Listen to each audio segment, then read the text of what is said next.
Bismillahirrahmanirrahim. Sözümdü, merimdi, urayımdı Allah'tan isminden başlayımın. Salamım жалпы Кыргыз элине, момун мусулман бир туугандарга, Жети областта Дубанда жашап жаткан бир туугандарыбызга, чет мамлекетте жүргөн мекендештерибизге саламыбыз болгон болсун. Ассаламу алейкум, рахматуллах ва баракатуху. Урматтуу Кыргыз элим, урматтуу момун мусулман бир туугандарым, ар дайым бардыгыңыздарды ынтымактуулукка, биримдүүлүккө чакырып кетем.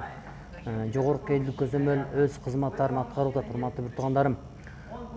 Биз айтпасак ким айтат, урматтуу бир туугандарым. Ушул көп биздин бир туугандарыбыз мага кайрылат, айтып койбойсуңбу, ушинтип деп койбойсуңбу деп. Бирок Кудайыма шүгүр, ар бир адамга айтып жетишкенге успет этебиз, Аллахым буйурса. Бул азыр менин кайрылуум. Жакшы эле адам, инсан деп мен жакшы эле сыйлайм бул адамдычы.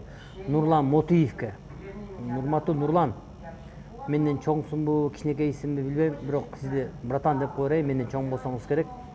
Акыркы күндөрү аябай мындай чындыгында мындай чектен чыгып кетип атасың да, чынын айткандачы. Каякта бир нерселерди көрсөтүп, эми кыргызсыңбы, сен кыргызча эле сүйлөй бер, Нурлан.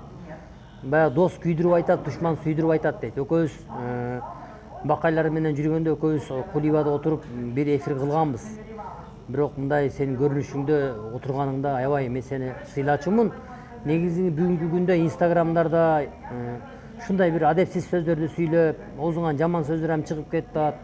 Мусулман деген мусулмандай болуш керек, урматтуу бир тууганым. Орусча сүйлөп атасың, ар машина ондоп аткан машиналарын көрсөтүп атасың, мындай кылып атат. Анан мен машиналарымын, сигналдары мынандай деп, жаш бала эмессиң, жашың деле бир 50ге барып калды деп ойлойм мен сеничи. Бирок уят сага жарашпайт, Нурлан. Негизинде мындай эми баягы эскертүү мусулмандарга пайда берет дейт бир тууганым.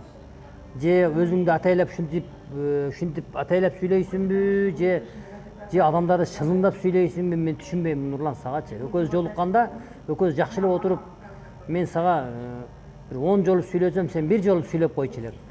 Жолугушканда ушундай болчу эле. Акыркы күндөрү мындай чегиңден ашып баратасың бир тууганым, чынын айта берейин.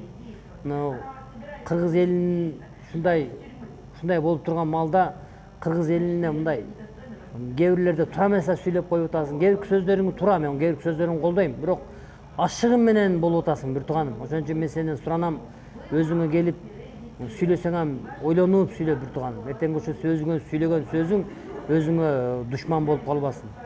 Аман болгула, эсен болгула. Ассаламу алейкум, рахматуллах ва баракатуху.